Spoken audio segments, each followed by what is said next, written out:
very front, you know. But she said, I'll talk louder, Mr. Parker. Yes, exactly. I have to put on a microphone for you, so I will do that. So welcome to our first, what we hope will be an annual mid-year summit, where we get all our participants together and talk about issues and common concerns we have. So we really appreciate your attendance. I know that many of you are busy, schools, getting ready for the basketball tournament, and all sorts of things that are going on this time of year. But we really appreciate your attendance, and we're expecting more people, so they'll just come in as they do, and you've got the first seat, so that's great. And sorry to folks that wanted to sit in the back, and I've changed your plans, but we want to make sure everybody can hear and that we're close in proximity for small group work. So again, thank you and welcome. You have in your notebooks some really important documents. I want to point out a few. The first one is the agenda, and you'll see that we have hopefully detailed planned an agenda and have lots of great speakers for you today. We'll try to keep on task with that, but we do welcome you to ask questions as we move along. So that's the first thing. I want to put to the bottom of that page. We have tried to capture what we're doing in this grant in a succinct way with the graphic that you see at the bottom of the agenda. The things we're doing are recruiting, training, placing, supporting, and retaining leaders. Our focus is leadership, both volunteer leadership on boards and paid leadership in the guise of superintendents and principals. The second page I want to point out to you is, as you recall from our annual Leadership Institute, which will again be hosted in Billings on June 22nd, 3rd, and 4th. Please mark those dates down. When we will come together again with national speakers to talk about issues that confront all schools for turnaround. This is your attendance sheet, and Janine and Nancy and I think Christine has one too. We have stamps. So those large blocks that you see there, we will be taking attendance by having you put your name at the top of this, and then collect a stamp from somebody at those appropriate times throughout the day. Questions about that? Okay, make sure you got that. Some of them didn't get it, so. Okay, I think they came in before Christine got back, so. Dan, you don't have that either, do you? Okay. All right, so we'll get some more. We have plenty of forms, and welcome David, my work study extraordinaire, who will be our cameraman for our 2 days. So David has just finished his junior year at Rocky Mountain College, where he's an aviation student and just comes from taking a final to work with us. So thanks, David. Glad you're here. So anyway, we'll be getting these to you. If you didn't get them in your folder, make sure that you get your stamps for attendance, because this will also be, we'll get you one if you don't have one either. It should be in there, if it's not, we'll get around. Okay, make sure you get one of these. Also, make sure you put your name on the top of these. Pretty easy. And it moves around because it's just blue. Make sure you put your name on the top, because in addition to attendance, this will be your ticket to get your reimbursement forms from me. So as you know, we pay reimbursement for your mileage per diem for today, because you're eating on your own today. So there'll be a $39 per diem for today. Tomorrow we'll feed you here at the hotel for breakfast, lunch.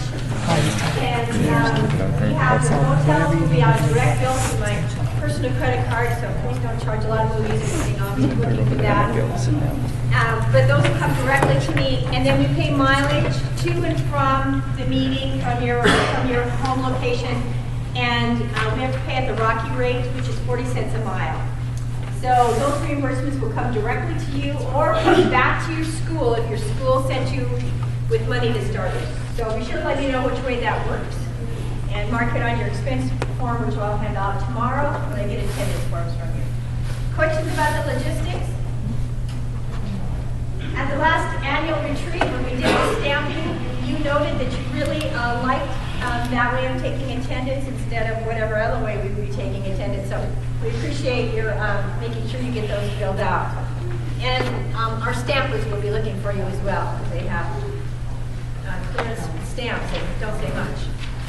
The third one I want to point out to you looks like this. Again, if you didn't get one, we'll get those passed around. To capture all the training we do, knowing that not everybody can get away every time, we are videoing, as you see David videoing today, videoing, recording, and uploading to our own YouTube channel. So this gives you that link where you can see the 2 Lewistown meetings that have happened this fall already. If you're unable to come, or if you can't remember what we said, those pearls of wisdoms we shared with you, you can go back Or if you get into an argument with your colleagues about, no, they said this, no, they said that, you go clarify that on the YouTube. It's all there. And it's in manageable chunks.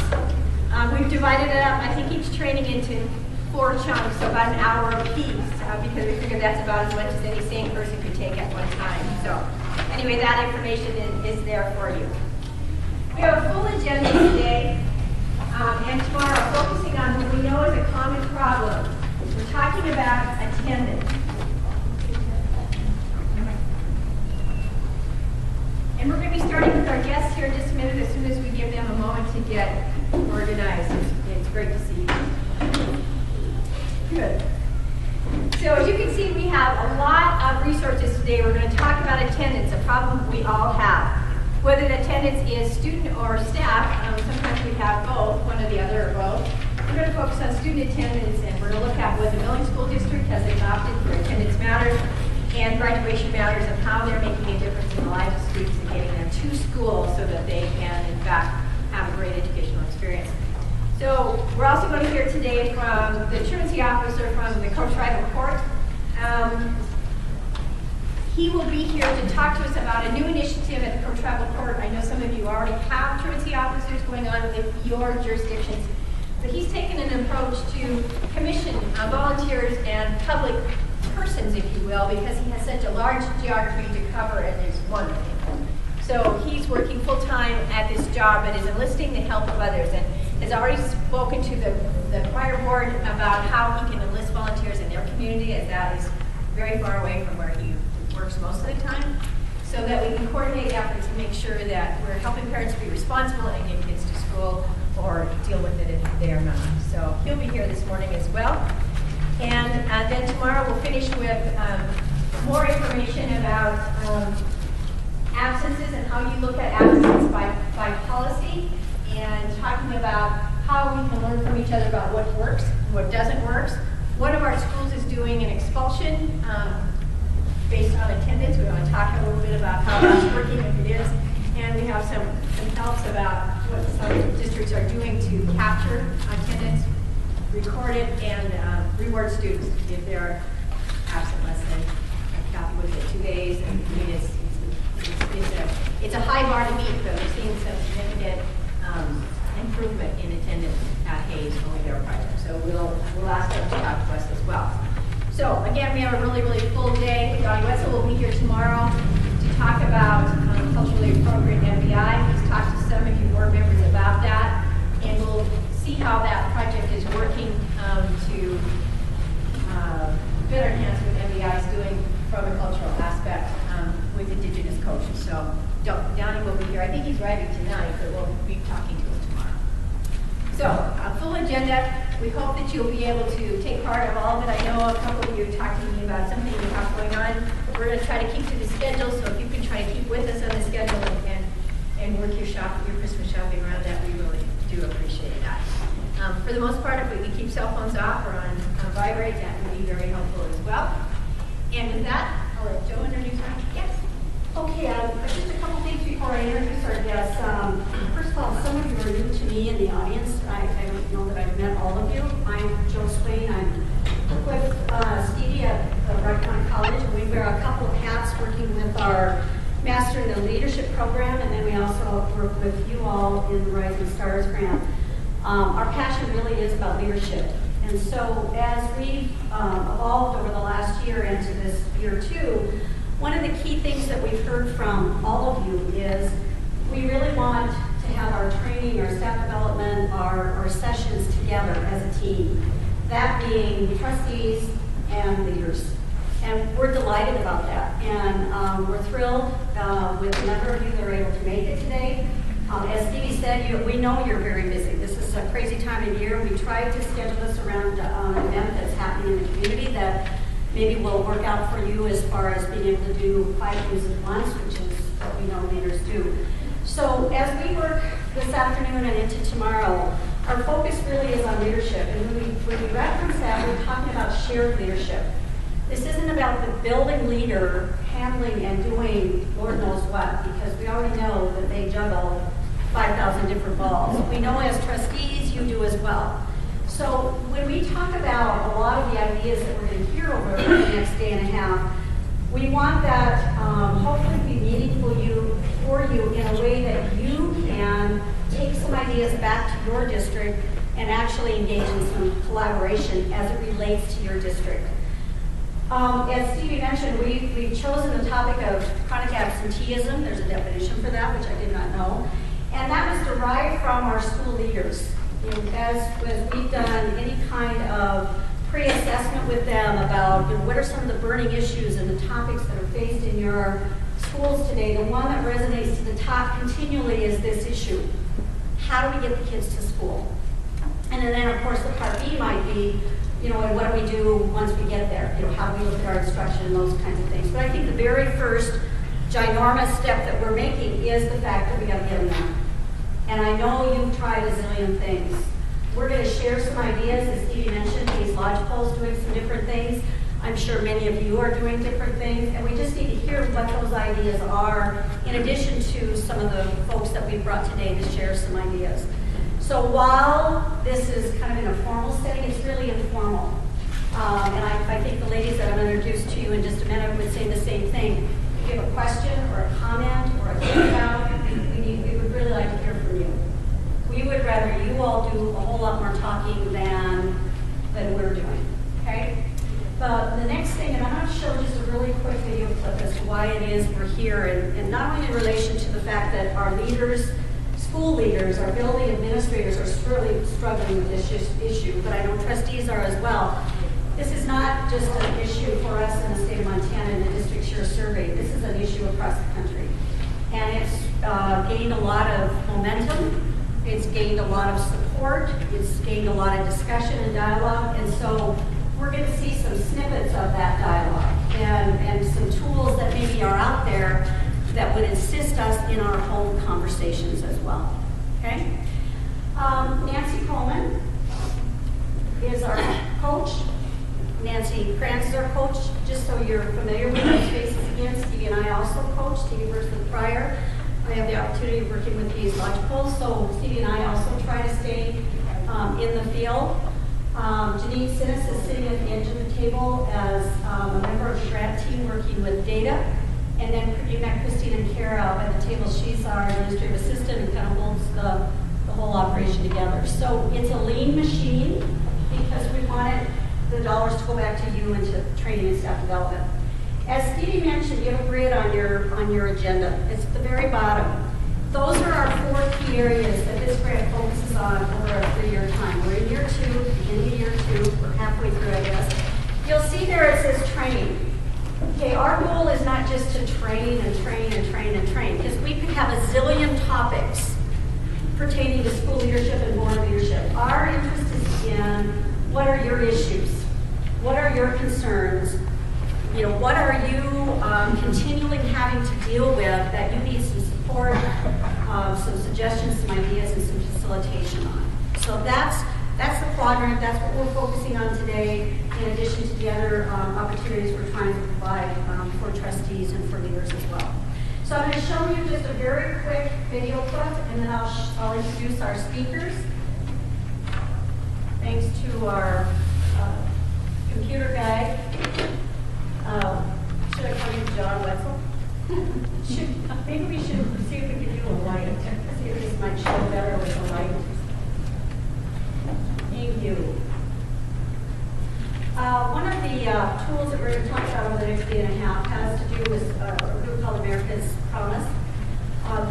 They have something called Gradation. This is something that they've been working on and dealing with and focusing on for a long time as well. And this is just a short video clip. Anybody, care of you, like family, friends, like, no, it's, I ain't no money. Kids ain't no money. Like, what being alone is scary? My school career, I never had someone like simplify the whole process. And I couldn't focus. I couldn't go to school because I felt like no one here understood. Before I got locked up, everything was going in my favor. Being frustrated, I started skipping school. I feel like they were taking me to really try to help me learn the way that I learned. I was just Funny voice. But she was like, you're going to do great things. And she meant it. And like all you need is a person to be willing to understand you, to listen, to give an ear, an arm, something to help you out. Someone that's always there to help them when times are rough and to show them that this is the right way to do it. And let that one person know about their life and what's going on, because people who go to school and act like everything's all good, and you don't know about their life. Are you okay? Is all they could have asked me. And things could have been a lot different. They don't need a teacher to be like, oh, he's a bad kid, pointing the finger at him. They need, oh, you can change, you know, they need somebody to uplift them. I walk in with this woman, she like, how you know what's your classes, how many classes you have to do, how many this, how many that, you need help with this, I got somebody help you with that. Miss Alvarez is one teacher I feel very connected with. She's my advisor. She really helps me stay involved. My parents had always said, like, you know, you're going to be the first one to graduate. Having adults in my life who weren't family, who still believed in me, that is why I am who I am today. I knew I was capable of just doing something better than I was. I have a chance to pull myself up. I want to graduate. I want to be something in life.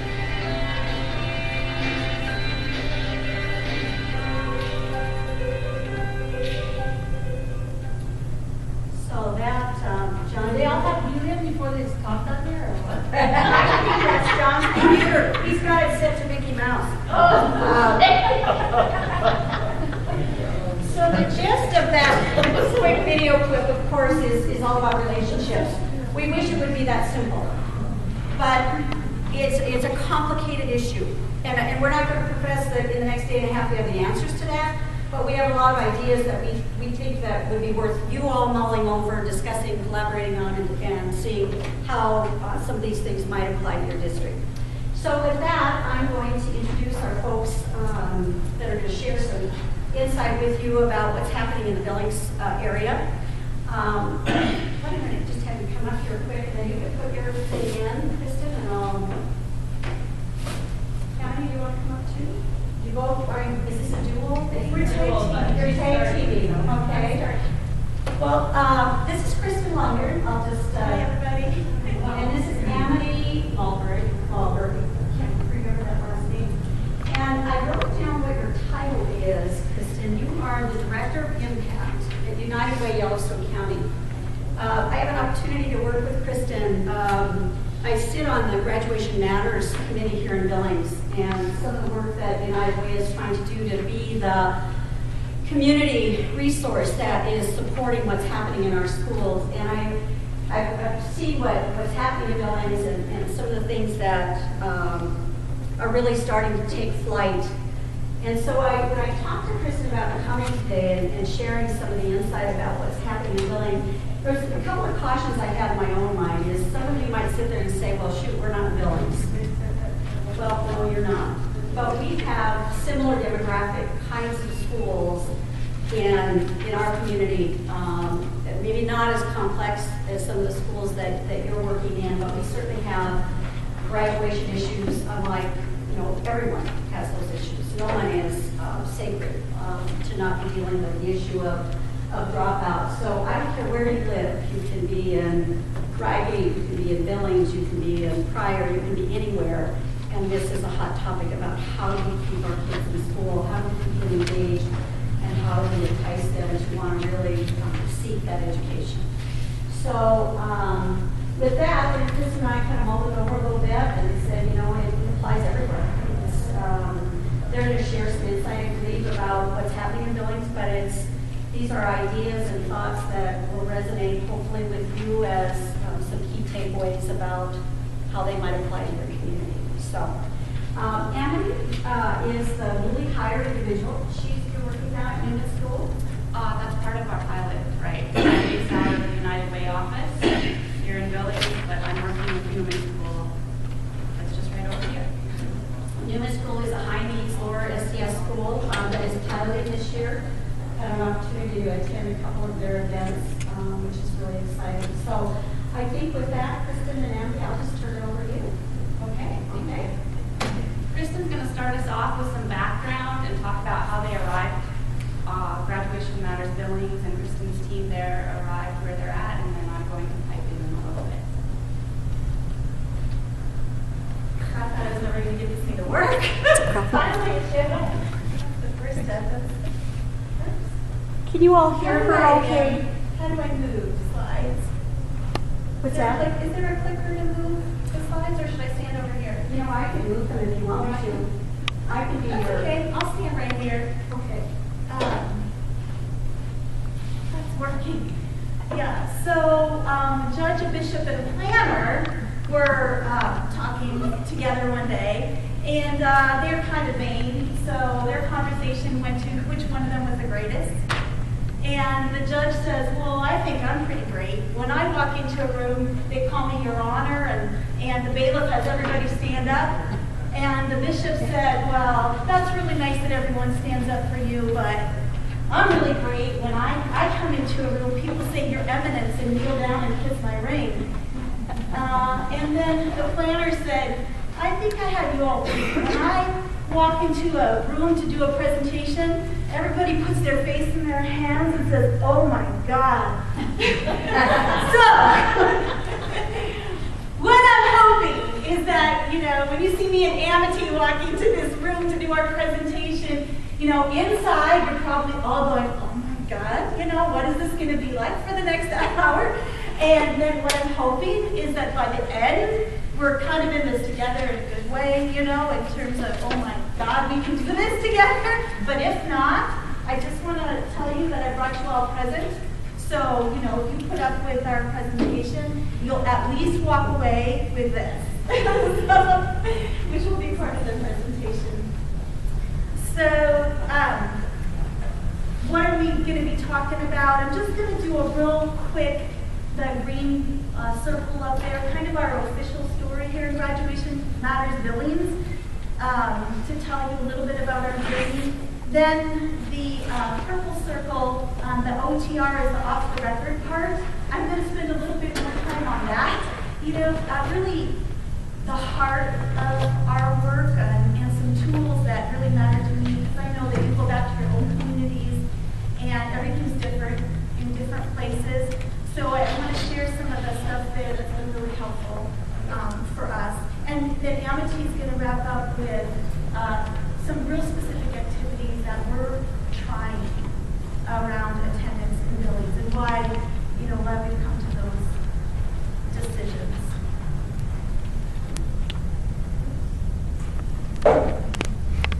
So, I'm sure that you've done all of these things. This is how we started in Billings. We spent a lot of time, because Billings is big, trying to figure things out. But I think the very most important thing that we did was, first we did a really deep look at our dropouts and their histories. And we looked at the class of 2010, because that's when we were starting, real deeply.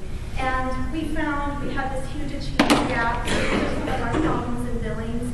First of all, we don't think 82% graduation is enough, but we also think it's very troubling that our Native kids are graduating at such a lower rate, and then if you are economically disadvantaged kids, only 67% of them.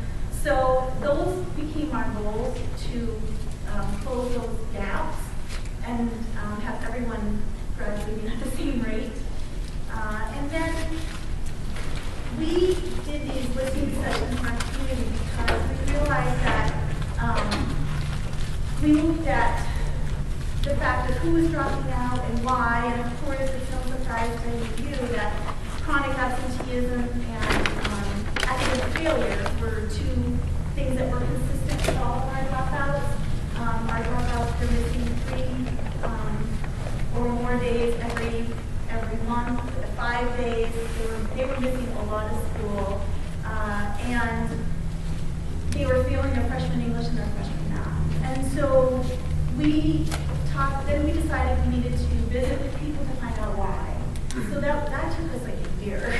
We did listening sessions. We visited with students who dropped out, students who were at risk of dropping out, parents of those kids.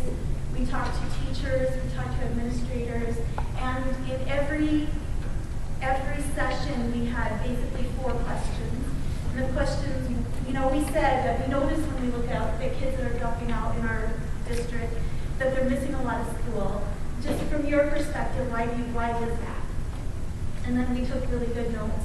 And then we'd say, is there anything that you know of that's really working well? And we'd take notes on that. And then, is there anything you know of that's not working question was, if you had, you know, the moon, and you could do anything you wanted, what would it be? Just one thing. And so we took all of that, and out of what our community told us is how we created our strategies. And to go forward. Keep Kristen the wrong arrow. And this probably just looks very familiar to you. One of the things that our community told us was that up in the top tier, those intensive interventions, we had some really good intensive interventions in our community. Like once you were arrested, once you attempted suicide, once you had failed your classes, we have some pretty good programs in Billings for kids. But a lot of the messages we heard from kids and from parents was like, you know, I knew I was failing in 9th grade and nobody listened to me. I told my algebra teacher that I wasn't going to make it through this class and nobody listened to me. I told my counselor that I was having this issue and nobody listened to me. And we saw these patterns where you know, kids were like crying out for help and so were parents. But until your kid did something bad enough, you know, we didn't really have a good way. And we have some really great programs. We have a really good program for kids who are suspended. We have really good credit recovery for kids who fail. But kids were telling us, I knew I was going to fail. And like, why couldn't we have intervened early? Parents, and then teachers were telling us the same thing, basically, and administrators too. It's like, you know, by the time these kids get to 9th grade and they're failing freshman English and they're failing freshman math, that's because they failed 6th grade, they failed 7th grade, they failed 8th grade, and now they're in 9th grade. And they can't do miracles in 9th grade. And that's just, I don't know what happens in your school, but Billings School District has a policy of social promotion, which I understand is research-based. Holding kids back, the research shows doesn't work, you know, but consequently we have kids in Billings who, you know, you can miss 50 days of school, fail English, math, and whatever, you know, for 3 years in a row, and end up in 9th grade in Billings. So that was just a big issue, was that these problems aren't starting in 9th grade. And so we talked a lot about that we don't have a safety net down here, a comprehensive safety net. We don't have a way in our district that we're checking every kid on a regular basis. Why are we waiting until they miss 50 days and, you know, attempt suicide? You know, so how can we intervene real early? And that led us to really wanting to have a comprehensive early warning system. And I think you have this handout. You know, I saved them. I have them. I didn't know if you wanted them to come through them or not. Or it'd be good if you had this one out. So I'm sure you can't read it because I can't. I'm this close. But this is our plan on paper, and you may have to share, and we'll get copies of this. But if you're within your district, if you want to look at it together, that'd be great.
It's in the very back. It is the second to last page on the back side is the screen that she's looking at. Thank you, Joe. Yeah, sorry.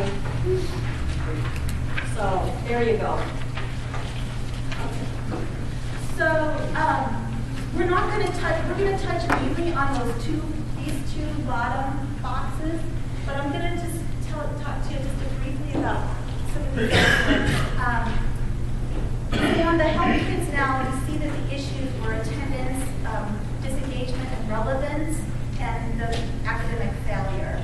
And the strategies that we want to put into place to address that is alternative pathways to graduation, peer performance as a peer strategy, engaging kids in helping to improve the climate in their school. Because one thing we also heard in our listening sessions was some really sad stories about the whole reason kids weren't coming was because of their experience with their peers. You know, they just didn't want to, they didn't want to come and be reminded of how lonely they were. And so we realized that there are some things that adults can never fix.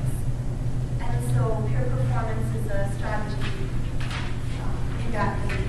And the alternative pathways to graduation, we haven't done anything with that yet. So, but I'm just going to tell you that that was just recognizing, again, your schools may be different. In Billings, there's only one way to get to graduation. You need so many credits. Everyone has to take XYZ English, XYZ math, you know, and it's pretty straightforward. And again, the only people who really have options are, you know, if you have a probation officer, if you have a major, you know, SED, you know, condition, and you know, so there are some options for those kids. But what we heard people telling us was if there were options in ninth grade that were different,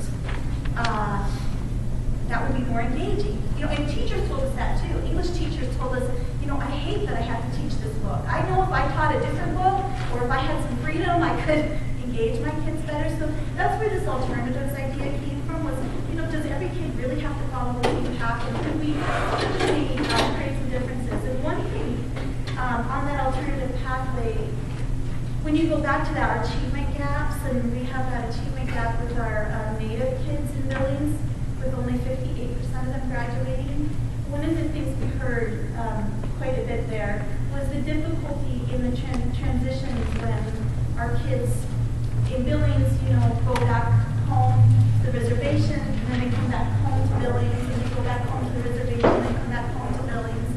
And the fact that in our district that's often seen as a deficit because there's all this back and forth, which is disruptive to a kid's education. But some really, really great people said, what if we didn't look at that as a deficit? What if we looked at that as an asset? Because that is an asset. When they go home, those traditions and that culture and those relationships are assets. So could we have an alternative pathway for kids that just looked at that as an asset and not a deficit? And what would that look like if we had a school for kids that was designed so they could go back and forth? And that would be partnerships. I know some of you are from reservation schools, I know. That would mean that we worked carefully together. I don't know what that would look like, but what if? You know, what if we didn't have everybody have to be in this cookie cutter mold? And what if when you went home for some reason that was important to you, it didn't actually disrupt you? You know? So those are ideas that we really want to pursue in the future. We, like I said, we have all these notes and these amazing ideas, and we really want to get there. Working with boards, it involves working with trustees, because a lot of this is policy. Maybe it involves a school that none of us has yet. You know, a virtual, I don't know what it is. Or maybe you enroll in Skyview, but you're enrolled in such and such a pathway where you have teachers at home on a reservation that work with you, and teachers here, and there's a, you know, synchronized, I don't know, but you know, the geography anymore, we can overcome those barriers, I feel. So I just wanted to lay that out there, and if you guys have ideas or interest, you know, we'd love more conversation. But so that's that box. On the address root causes, we joined the grade level reading campaign. It's campaign, any one of you can join that. The goal of that is to have kids reading on grade level by 3rd grade, because it's so predictive of dropout if they're not reading on grade level by 3rd grade. So we have another coalition we work with. We had a big celebration this morning with them, which is our Early Childhood Coalition, our Best Beginnings, and I know some of you have Best Beginnings also. And our Best Beginnings Council takes on one leg of the grade level reading campaign, which is school readiness. And they work very comprehensively on trying to help parents from birth to age 8 and kids. And then we have our school-time programs working on summer reading in our schools, and Graduation Matters is really focusing on attendance. So that's that other box over there. And because you can only do one thing at a time, we are really putting most of our energy down here on attendance and this reader, tutor, mentor, which gets back to that early warning system. We wanted to have an early warning system where we could identify kids, but early warning is like really no good at all unless you have a response. And like, it's been interesting to me, I found so many people like think about early warning and put it into practice, but nobody puts into practice some kind of response. I'm like, well, that's a lot, you know? Like, let's identify all these kids and have nothing to help them. So we've been really trying to be attentive about early warning and response, and that's why we hired Amity. Amity is creating the response component of that. And again, because you can only do so much at a time, she's focused right now on an elementary school pilot project as well as an after-school pilot project, and she's helping advise our housing authority on a project they're doing. So she's going to talk to you about the details of that. Any questions on that? So this is the off the record. T, how are we doing on time? Because it's 15. Okay. I don't know about you, but you've probably been doing this as long as I have, which feels like a long time to me, this difficult work. And I need to remember my motivation and my point of view when I'm doing this work. And I have found some tools that I think were helpful to me. So the next part, I'm going to share a little bit about my point of view, because I think point of view does matter. And I think it matters for you to know my point of view, and that your point of view may be different based on where you're sitting, you know? So, you've heard this one before, the rabbi and the priest. It's kind of fun, right? You need to just have some fun. Rabbi and a priest owned the car together. You guys know that one? And they stored the car at the priest's house. So the rabbi went over one day, and he noticed that the priest was sprinkling the car. So he's like, well, hey, what's that all about, you know? So the priest said, well, I'm blessing the car. And the rabbi goes, oh, in that case, he took out a hacksaw and chopped off 2 inches of the tailpipe. You gotta be thinking, did you get it? Okay, let me also, the priest we sprinkle and baptize if you're Catholic. When you're Jewish, you circumcise. Okay.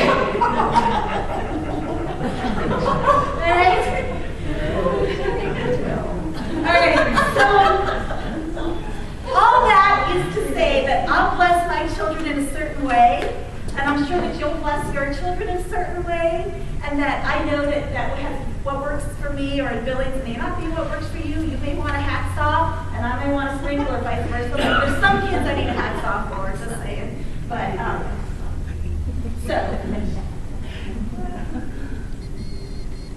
this is where I get to pass out the presents, and I didn't know how many people there were going to be, so we'll just pass these out. There's 23 of them. How many? I know I'm 23. And that has to do with like how many things there were at the dollar store. So, so you need these for the next session. Just while I'm passing those out, my personal point of view, I don't look like it, but I'm African. When I was about, I think I was about 13, well, I don't know how old I was. It was like, yeah, I don't know, 12, something like that. I was helping my mom. My dad was a doctor. My mom was a nurse. My mom was helping this family, and she was helping she had a feeding program, and mom and baby were in a room, and in our living room, and I was actually cleaning up some pee from the floor. We had nice cement floor, so nothing really, got dirty. But the baby had an accident on the floor. She put some diapers where I live. So I was cleaning up the pee, and I was listening to the conversation that my mom was having with the mom. And the mom whose baby needed the food was talking about another mom in her village that had committed suicide by drinking crushed up glass. And the reason she committed suicide was because she couldn't feed. She couldn't feed her babies. And as a mother now, and even as a child then, you just take, as a child at that time, what drove me crazy about that was not just the sadness of the situation, but literally across the river from my house was a truck of relief food that couldn't get anywhere because the bridge was washed out. And that experience and others like that, another experience I had was watching, I remember in the middle of the night, people came to our house, the hospital really didn't work, so people came to our house and the baby had tetanus, and my dad put the baby, and we got a wooden, dining room table, my dad put the baby on the table, hooked up the IV to the curtain, and was trying to save the baby. And my bedroom was not too far away, and so on those nights, I would just lay in my bedroom and pray, God, could you save this baby? So the baby died. And, tetanus is 100% preventable. And we have enough food in this world to feed every kid.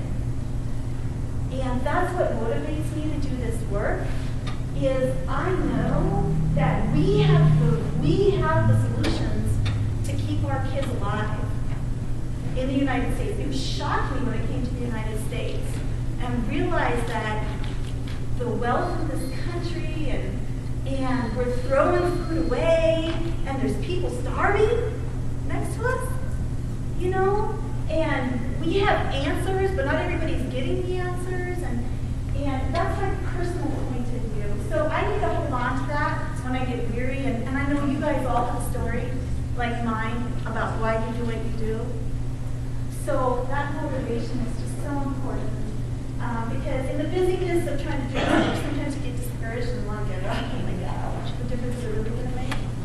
So along those lines, you also need some tools. So I'm going to share with you my favorite tools. And the first one is this seed scale model. And if you open up your little kit, you'll find some sunflower seeds in there. And wrapped around your sunflower seeds is a little handout. So you can remember this seed scale. And this is probably my most helpful tool.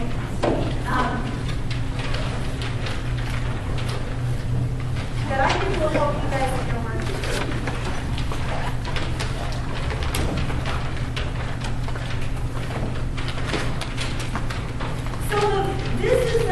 This is a model. Let's do all the models, right? Collective impact, wraparound, there's a million models out there. This is another model. I happen to really like it because it really works for me. So I'm going to share it with you. It's based on research that was done in the 1990s by UNICEF and Johns Hopkins. They noticed that when they were doing development projects overseas, they could do the same project in two communities. So I'll just say, for example, they do a well project in Chad and a well project in Nigeria, because I lived in those two countries. And it works in Nigeria, but it doesn't work in Chad. They put the same amount of money, the same people. It's, I won't use any bad language, but it's like an evidence-based practice. And it's supposed to work, and they have the same things going into it. But in some countries it worked and in some it didn't. So it wasn't the money, it wasn't that they were following the manual. What was it? So they looked at these projects all around the country, all around the world, of what succeeded. What actually succeeded. And they distilled out of that research 4 principles. When a project succeeded in really achieving community change, it had 4 things in common. First, they built from success. So strengthen what is working. So in a dry and barren land, you want to get that grass to grow. You want to, build on success, build on that little blade of grass and develop this amazing meadow. What they also found in this project was that it was really critical that you build on your own local success. Because like in this picture, those mountain flowers are never going to grow in this valley. You know what can grow in this valley? These flowers. So the thing about that success principle was, don't look, if you live in Billings, Montana, it's okay to look at New York City. But what works in New York City may not work in Billings, Montana. And what works in Billings may not work in Poplar. And what works in Poplar may not work in Lanier. And we need to see what's working in our own community and build on the success in your own community. And I find that we often miss this step because we're trying to borrow, like, oh, they did that, or because the grant's making us, The second thing is that three-way partnerships, they found that when projects succeeded, they had the community, they had the government or kind of the people who hold the purse strings, and they had an outside change expert. If you take one of those people out, sometimes things don't work. Like, so I wrote an example where the government and an outside change expert came in and they dug a well. And the well had great water, and nobody ever went to get any water from that well because they put the well next to the ancestor tree. Like, they didn't ask the people.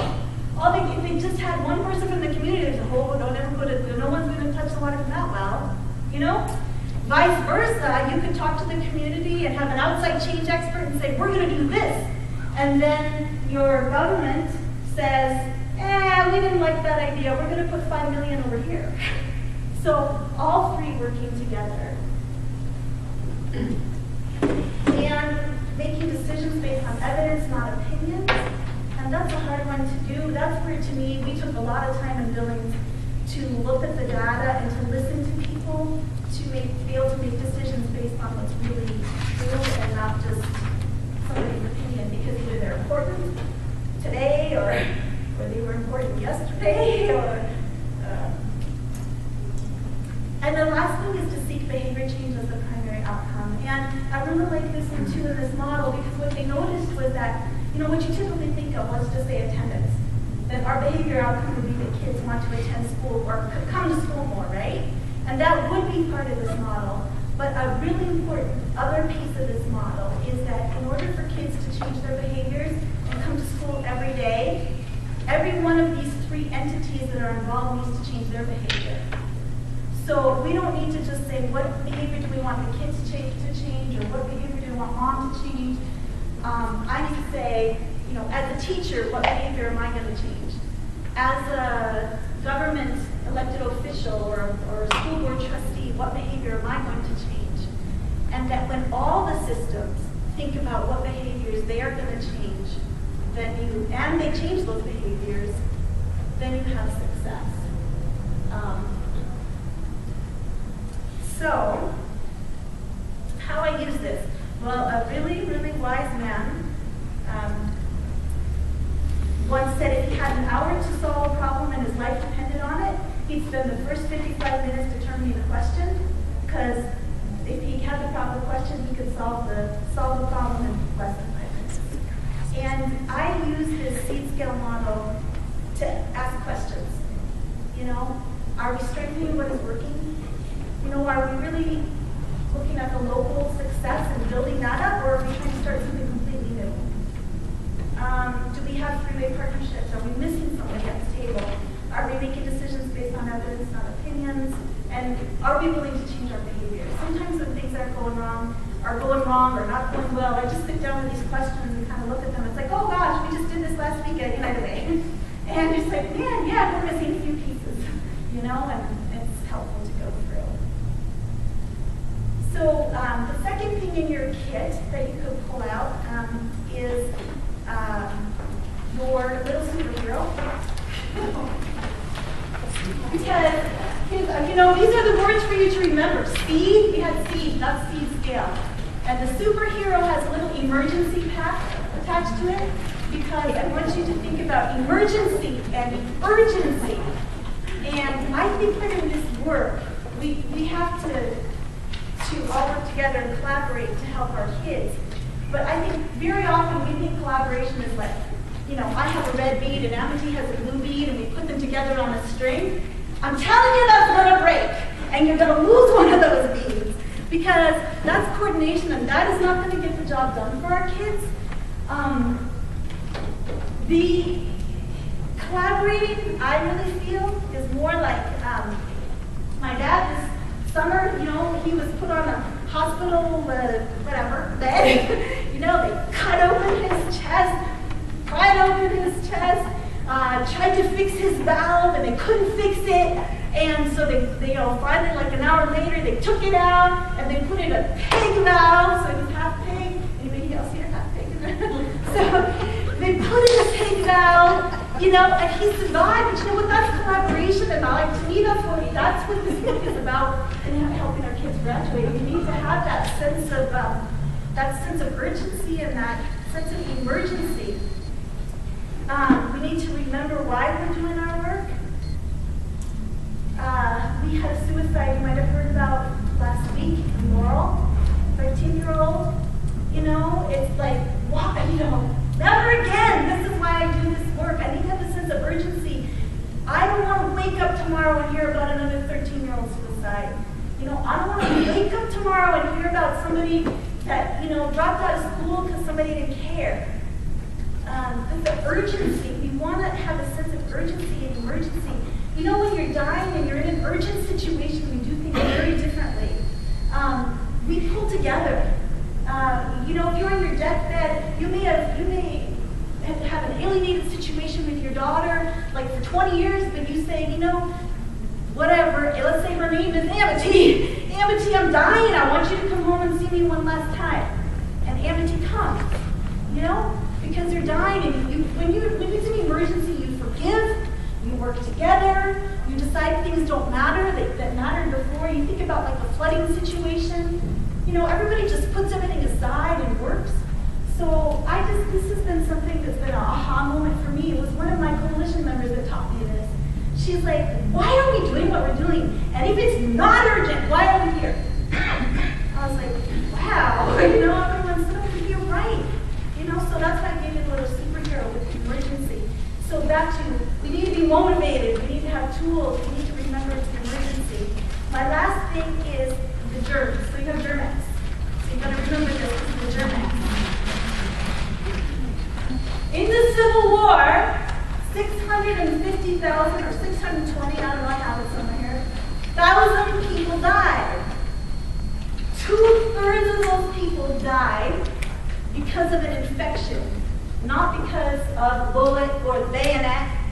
It was because they had an infection, because our surgeons at that time in this country did not believe that there was such a thing as a little invisible germ that could fester in a wound. In fact, they used to like take the pus from one wound and put it in another. At the same time, over in Europe, people were like buying into this germ thing, and they were saving lives by like sterilizing their equipment, right? So all I'm saying is that here in the United States of America, with our dropout kids, sometimes we're like living in the dark ages, and we think we don't know what causes dropout, or we don't know what causes kids to not attend school. We know. You know what I mean? It's like germs. We know. So how can we address those root causes, and how can we start to have a mindset of not waiting until kids are on their deathbed, you know, to help them?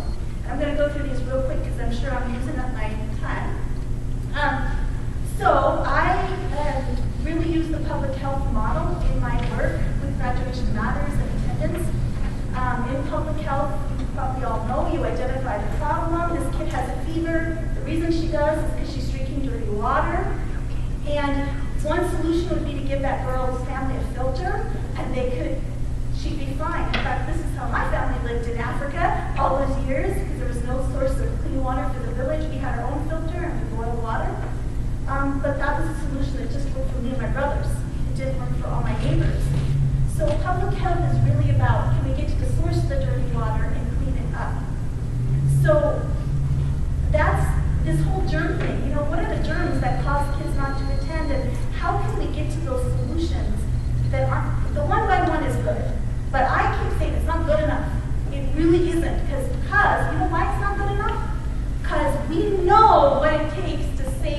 all of them. So why is it good enough to save one? I'm not saying it's not good. It's good, but it's not good enough. You know? We know how to save all of them. So I think we should. So again, you all know about ACEs, right? So we know that ACEs, a kid has these adverse childhood experiences, it exponentially increases their chance that they'll be an alcoholic, that they'll have chronic depression, that they'll commit suicide, that they will be an intravenous drug user, that they will have serious drug problems. And yet, we're not really investing on preventing ACEs, right? So I'm just saying that we should be thinking like this. What do we need to do from an environmental standpoint to prevent ACEs to help kids graduate? So I'm just going to translate this really quickly. Like if we just really think about dropout, if the problem is dropout or not attending school, and the cause is they're failing their classes, right? What are we going to do to fix it? Individual prevention strategies. Maybe they need a mentor.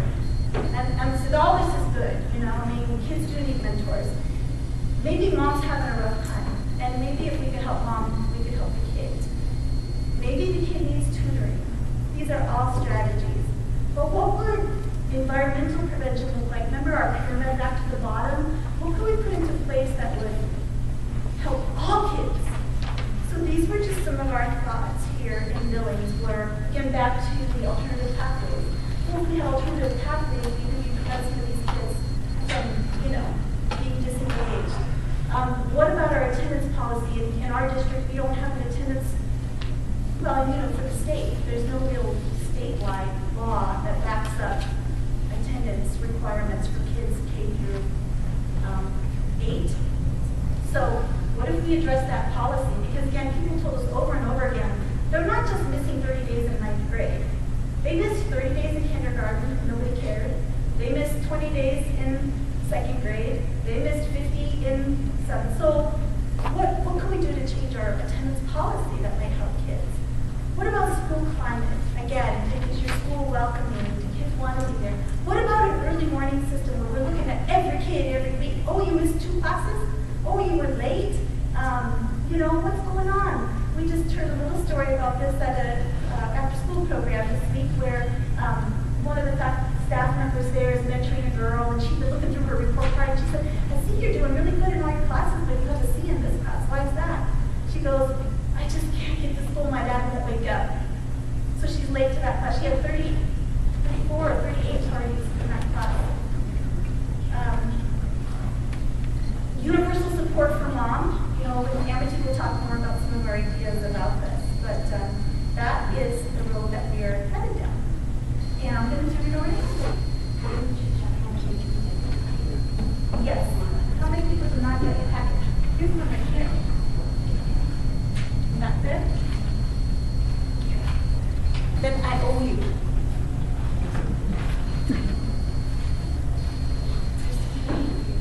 Yes. All right, well, thank you for the opportunity to be here today. My name is Amity Malberg. I'm from Kalispell, Montana. This is a picture of East Evergreen Elementary School. Anybody else from the Northwest? I kind of feel like I'm in a different country in some ways when I'm here. It's part of the same state, but I moved here in September, actually from Denver, where I've been living for 4 years. And when I was talking to my parents, who are both native Montanans, and we go back to that part of the country a long time, and we said, we don't know anybody on the side of the state, like the other side, you know, even though I went to school at MSU, but I don't really have any family on this side of the state, so I'm kind of learning where things are, and I've really enjoyed being on this side and seeing how everything's a little different. But when I started teaching, I started at a little rural school outside of Big Fork, and then I transferred to East Evergreen Elementary, where I have a brother-in-law teaching, and my dad's the school counselor at the junior high. And teaching has always been kind of a family passion. And so I come at the perspective of working with United Way now. I got my master's degree in Denver in a community-based social justice program. And I wanted to pair my background in education with something that works in communities. Because as a teacher, I had the opportunity to learn with the Reading First grant, and we learned the multi-tiered system of supports a long time ago, maybe like 2006 or something. We had coaches from OPI come in, and I felt like I was able to do some pretty dynamic things with my students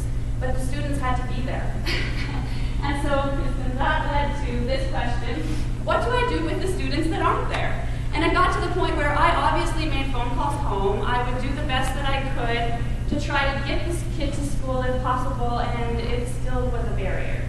So I never really arrived at a solution, but I want to let you know, like, I understand a little bit about the problem from an educator's perspective, and that's what I bring to United Way.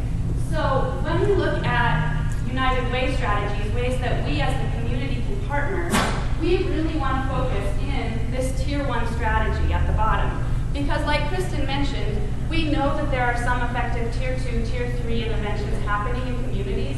We know that that's happening in the school district, that you as school administrators and teachers, that you have an understanding of what needs to happen sometimes when the kids aren't, where they need to be. But we decided at the United Way level right now that we can do something around the areas of messaging for attendance, and we can do something around the areas of engagement for attendance.